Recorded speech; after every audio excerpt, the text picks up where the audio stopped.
Smith's office. Could you switch me to Mr. Howe?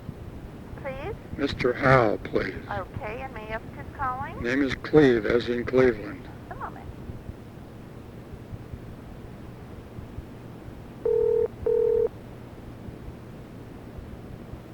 Hello? Hello, Mr. Howe. Yes. It's Karl Kleve. Remember you looked over that contract for me from last week about the Ferrari car? Oh, yes, yes. They're trying to get me to sign a bunch of contracts here, and I don't think they're in my favor. I think they're very, very suspicious about some of them. Uh-huh. Like, for instance, I'm supposed to execute a bill of sale and a covenant not to sue for theft and a release from theft charges and all that kind of stuff. I'm supposed to do that right now, but without getting any of the money or anything like that. Seems a little uneven. Yeah, and he said, the guy I talked with orally, this guy, Daniels, he says that, well, you can cancel all that and if there's any breach of the settlement contract. That settlement contract names Lankwerts, the Belgian Lankwerts, but it says, and of any other entity in possession of the car, which means, of course, this guy, Swatter. But they don't name him, and I don't think that this guy, Lankwerts, can sign for another entity. Do you?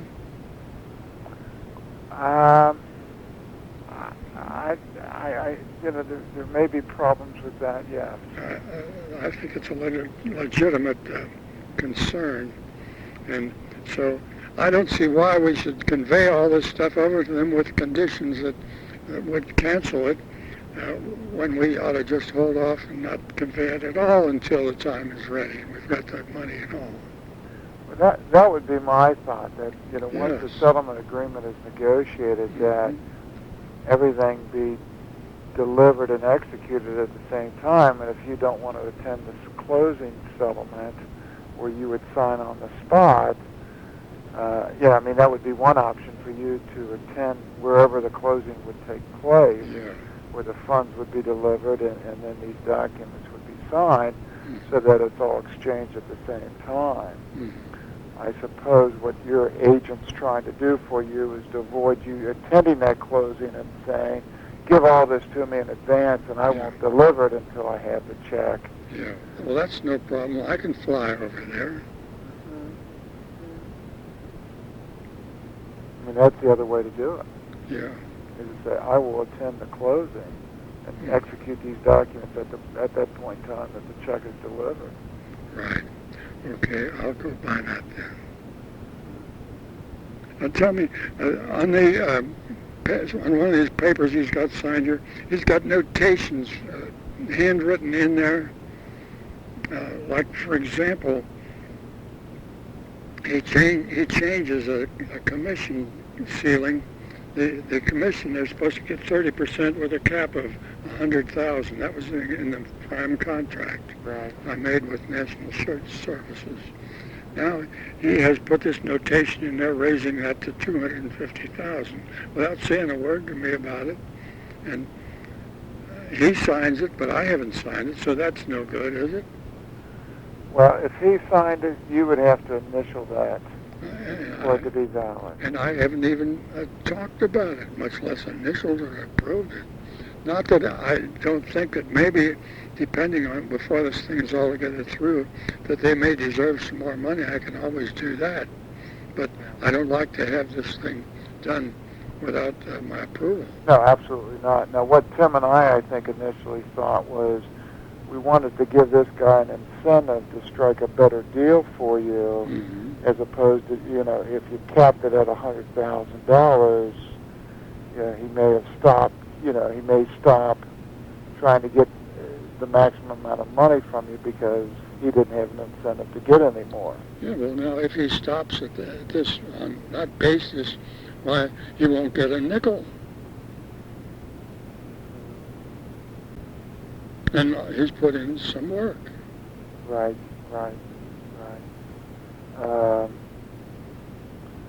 I'm going a lot from just, a real rough memory of looking at those documents. Sure. At the documents, so I'm struggling a bit. Well, I can give you my word, and I've studied pretty carefully that they don't get anything. I mean, everything is contingent as a percentage-wise of until you get the funds. Of the car or the funds. Right. Actually, I've been getting some local offers here from the states here that make it seem like I don't want to sell out my interest to these guys at all. I want to get the car. And I can get a lot more for it if I get the car myself. You get possession of it. Get possession of it, and then we have an auction or something. I've got some very interesting offers, better than what Lonkbeards wants to give for it. What has he offered to give you at this point? But he's only offered $500,000, but I countered with it $2 million. And but I've got these local. Are you familiar with these cars? Just what, based on what Tim told me. I see. These cars have sold for up to 10 million, and this is one of the best of all the Ferraris.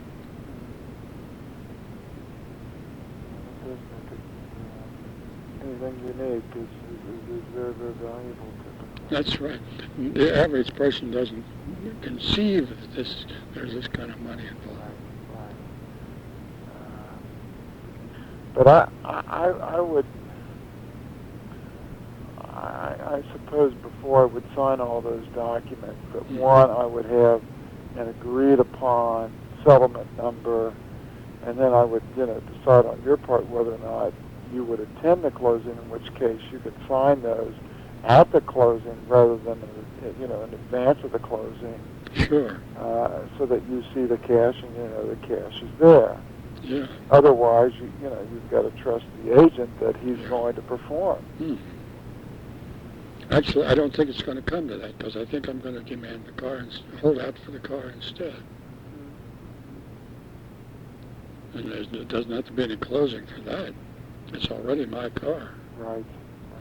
The title is the important document there. That's correct. So I'll stand on that.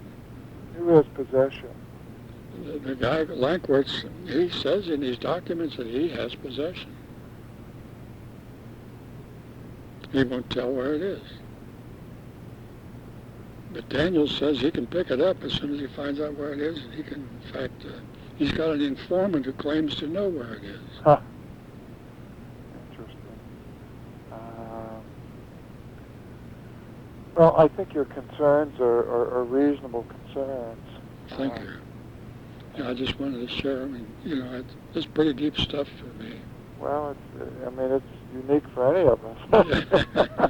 I don't know that many of us work on these kinds of issues that retrieving a stolen automobile. It is interesting, isn't it? It is. It's very interesting. Intriguing. Yeah, but I think that's. The agent has done very well for you just to locate the car, but he's not someone that you're intimately familiar with or know, and therefore, before you give all these documents, which exonerates the thief in this, you may say, all right, I'm willing to sign all this, but I want to sign it at the closing, and I will attend the closing, or upon receipt of the car. Sure. And I'm willing to come overseas. Short of that, I think you do have to, in advance, trust the agent and send him his documents, because that's what he's going to need to deliver, to receive delivery down. Okay. Well, I'll accept your comments as very encouraging, and I'll continue as we said. Okay. Thank you very much. You're welcome. Bye. Bye.